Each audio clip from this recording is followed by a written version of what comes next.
வணக்கம். இது படித்த புத்தகம். கற்றலின் கேட்டலின் நண்பர். நான் உங்கள் வரது. என்னடா நம்ம வாழ்க்கையில எப்ப பாரு தோல்வியே தழுவிட்டு இருக்குமே! எங்க போனாலும் முட்டி மோதினாலும் நமக்கு தோல்விய தவிர வேற எதுவுமே தெரிய மாட்டேங்குதே! நம்ம இந்த ஃபெயிலியர்ல இருந்து எப்படி ஒரு சக்சஸ் அடையறது? அப்படின்ற ஒரு விஷயத்த நம்ம நெறைய பேத்துக்குள்ள இருந்துகிட்டே இருக்கு. இதுக்கு நீங்க பண்ண வேண்டிய 2டே 2 விஷயம் தான். 1 பிலீவ் இன் யுவர் செல்ஃப். உங்களை முழுமையாக நம்புங்கள். அது எப்படி அப்படின்னா, ஒரு பருந்து இருக்கு. அந்த பருந்து என்ன பண்ணுதுன்னா காக்கா கூடுல அதனுடைய முட்டைய வச்சுட்டு போயிடுது. அந்த காக்காவும் தன் முட்டைன்னு நெனச்சு அந்த அடை காத்து அந்த குஞ்சு பொரிக்குது. அந்த குஞ்சு பொரிச்சதுக்கு அப்புறம் கொஞ்சம் பெருசான உடனே அந்த கழுகு காக்கா கூடயே வளர்ந்துகிட்டு இருக்கு. அப்ப திடீர்னு பறக்கும்போது அந்த கழுகுக்கு அ ஒரு சின்ன ஆசை. ஆ இந்த மாரி நம்பளும் என்னைக்கு தான் ரொம்ப உயரத்துல பறக்கிறது அப்படின்னு. அப்ப அந்த காக்கா சொன்னுச்சு, "பாரு அது கழுகு. அது மட்டும் தான் உயரத்துல பறக்க முடியும். நம்பலாம் காகம். நம்பளால அவ்வளோ உயரத்துலலாம் பறக்க முடியாது. அதனால அப்படியாப்பட்ட ஆசையெல்லாம் வச்சுக்காத. நமக்கு என்ன தகுதி என்ன இருக்கோ, அத அத வச்சுக்கோ. ரொம்ப உயர்ந்த எண்ணங்கள்லாம் அது மாரிலாம் வச்சுக்காத." அப்படின்னு காக்கா அட்வைஸ் பண்ணுது. கழுகும் சரி ஓகே நம்மளோட கெப்பாசிட்டி அவ்வளோதான் போல இருக்கு அப்படின்னு சொல்லிட்டு இருந்துருது. திடீர்னு ஒரு நாள் கழுகுக்கு ஒரு இன்ட்யூஷன் சொல்லிட்டே இருக்கு. இல்ல நம்மளால பறக்க முடியும். நம்ம ஏன் இவங்க சொல்றத கேட்கணும் அப்படின்னு ஆசைப்படுது. ஆசைப்பட்டு சரி பறக்கலாம் அப்படின்னு சொல்லிட்டு கழுகு ரொம்ப உயர பறக்குது. பறக்க ஆரம்பிக்கும்போது ஒரு மின்னல் தாக்கி கழுகு கீழ விழுந்துருது. அப்ப சுத்திலும் இருக்கிற காகம்லாம் சொல்லுது, "நான் சொன்னேன்ல, நான் சொன்ன பேச்ச கேட்கலல்ல. இப்ப அடிபட்டு கிடக்குற பாத்தியா? இதெல்லாம் உனக்கு தேவையா? சொன்ன பேச்ச ஏன் கேட்க மாட்ற? உன்னால முடியாது. ஏன்னா உன்னுடைய கெப்பாசிட்டி அவ்வளவுதான். உன்னுடைய இது அவ்வளவுதான். அத பொறுத்து தான் நீ இருக்கணும்." அப்படின்னு காகம்லாம் சொல்லுது. இதுக்கு ஒரே கவலையா போச்சு. ஏன்னா நம்மள சுத்தி 4 பேர் பரிகாசம் பண்ணும்போது நமக்கு எவ்வளவு சங்கடமா இருக்கும் அப்படின்னு.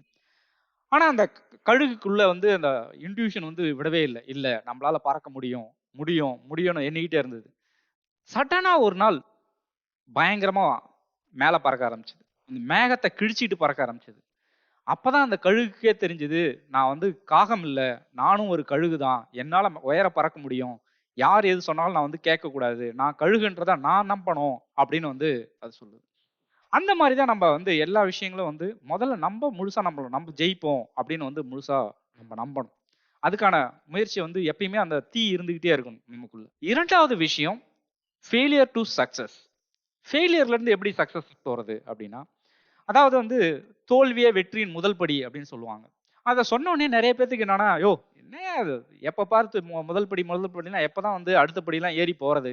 அப்படின்னு பரிகாசம் பண்றது நெறைய பேர்கிட்ட இருக்கும். பட் இந்த பரிகாசம் எதனால பண்றாங்க அப்படின்னா, நம்ம ஒரு ஃபெயிலியர் ஆகுறோம் அப்படின்னா, அந்த ஃபெயிலியர நம்ம அனலைசிஸ் பண்றதே கிடையாது. தோத்துட்டோம் அவ்வளவுதான் விட்டாச்சு. தாமஸ் ஆல்வா எடிசன் அவர பத்தி தெரியும் உங்களுக்கு. அவர் தான் பல்பு கண்டுபிடிச்சவர். அவர் பல்பு கண்டுபிடிக்கிறதுக்கு முன்ன 1000 தடவ அந்த எக்ஸ்பெரிமென்ட்ல ஃபெயிலியர் ஆனார். அப்ப எல்லாருமே சிரிச்சாங்க. "யோவ் என்னய்யா 1000 தடவ பல்பு கண்டுபிடிக்கிறது ஃபெயிலியர் ஆயிருக்க" அப்படின்னு. அவர் அத பாசிட்டிவா எடுத்துக்கிட்டாரு. என்னன்னா, நான் எப்படியெல்லாம் தவறு செய்யக்கூடாது அப்படிங்கிறதுக்காக இந்த 1000 தடவ எக்ஸ்பெரிமென்ட் எடுத்தேன். இப்ப நான் முழுமையா கத்துண்டேன் அப்படின்னு அவரு சொல்றாரு.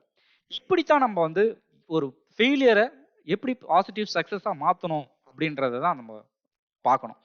ஏன் தோத்தோம் அப்படிங்கிறது, எங்க தோத்தோம், எதனால தோத்தோம் அப்படின்னு நம்ம நெறைய பேரு அத அனலைசிஸ் பண்றதே கிடையாது. தோத்துட்டோம் அவ்வளவுதான் முடிஞ்சு போச்சு. அடுத்தது புதுசா ஸ்டார்ட் பண்ணுவோம். அப்படின்றத தான் நம்ம ஸ்டார்ட் பண்றோம். அதுலயும் தோத்துடுறோம். சோ, இப்ப நாங்க தோத்தத நீங்க அனலைசிஸ் பண்ணீங்க அப்படின்னா, எங்க தோத்தோம், எதனால தோத்தோம், எப்படி தோத்தோன்ற ஒரு கிளாரிட்டி உங்களுக்கு கிடைக்கும். அந்த தவற நீங்க மறுபடியும் செய்ய மாட்டீங்க. அதுல அடுத்த தோல்வி வரும்போது இப்படி ஒண்ணு ஒண்ணா கத்துக்கிட்டே வந்துகிட்டே இருந்தீங்கன்னா, நீங்க கண்டிப்பா சக்சஸ் ஆயிடலாம். இந்த 2 விஷயங்கள் நீங்க திறமையா நீங்க யார் சொன்னாலும் நெவர் கிவ் அப் அப்படின்னு நீங்க முன்னேறுனீங்கன்னா, சக்சஸ் ஆல்வேஸ் பி யுவர்ஸ். இது போன்ற கதைகளையும், புத்தகங்களையும் பற்றி தெரிந்து கொள்ள மறக்காம படித்த புத்தகம் சேனலை சப்ஸ்கிரைப் பண்ணுங்க. நன்றி.